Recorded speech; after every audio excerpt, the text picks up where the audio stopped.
വടകരയിലെ കാഫിർ വിവാദത്തിൽ പ്രതിഷേധ സമരവുമായി യൂത്ത് ലീഗ്. വ്യാജ പ്രചാരണത്തിന് പിന്നിലുള്ളവരെ കണ്ടെത്തണമെന്നാവശ്യപ്പെട്ട് ഈ മാസം 9-ന് SP ഓഫീസിലേക്ക് മാർച്ച് നടത്തും. സാമുദായിക സൗഹൃദം തകർക്കാനാണ് ചിലർ ശ്രമിക്കുന്നത്. ലീഗ് പ്രവർത്തകനാണ് ഇതിന് പിന്നിലെന്ന് തെളിയിച്ചാൽ 10 ലക്ഷം രൂപ ഇനാം നൽകുമെന്നും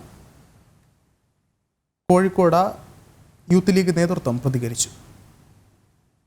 ഇതിൻ്റെ പിന്നിൽ പ്രവർത്തിച്ചവരെ നിയമത്തിൻ്റെ മുമ്പിൽ കൊണ്ടുവരണം എന്നാവശ്യപ്പെട്ടുകൊണ്ട് യൂത്ത് ലീഗിൻ്റെ കോഴിക്കോട് ജില്ലാ കമ്മിറ്റിയുടെ നേതൃത്വത്തിൽ വടകരയിൽ മെയ് 9-ാം തീയതി ഒരു SP ഓഫീസ് മാർച്ച് സംഘടിപ്പിക്കുകയാണ്.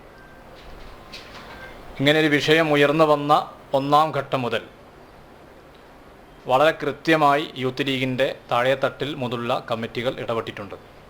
കുറ്റ്യാടി നിയോജക മണ്ഡലത്തിലെ തിരുവള്ളൂർ പഞ്ചായത്തിലുള്ള നെടുമ്പ്രമണ്ണ എന്ന യൂണിറ്റ് കമ്മിറ്റിയുടെ പേരിലാണ് ഒരു വ്യാജ വാട്സപ്പ് ഗ്രൂപ്പ് നിർമ്മിക്കപ്പെടുകയും MSFൻ്റെ ജില്ലാ ഭാരവാഹിയായിട്ടുള്ള ഒരു പ്രവർത്തകൻ്റെ പേരിൽ വ്യാജമായ ചില നിർമ്മിതികൾ നടത്തി വർഗീയ പദാവലികൾ ഉൾപ്പെടുത്തിക്കൊണ്ടുള്ള മെസ്സേജുകൾ പ്രചരിക്കുകയും വളരെ ഉത്തരവാദിത്തപ്പെട്ട ആളുകൾ സാമൂഹിക മാധ്യമ പ്ലാറ്റ്ഫോമുകളിൽ അത് പോസ്റ്റ് ചെയ്യുകയും ചെയ്ത് തെരഞ്ഞെടുപ്പിനോട് തൊട്ടടുത്ത ദിവസങ്ങളിൽ വലിയ തോതിലുള്ള ഒരു വിദ്വേഷ പ്രചരണമാണ് വടകരയിൽ നടന്നത്.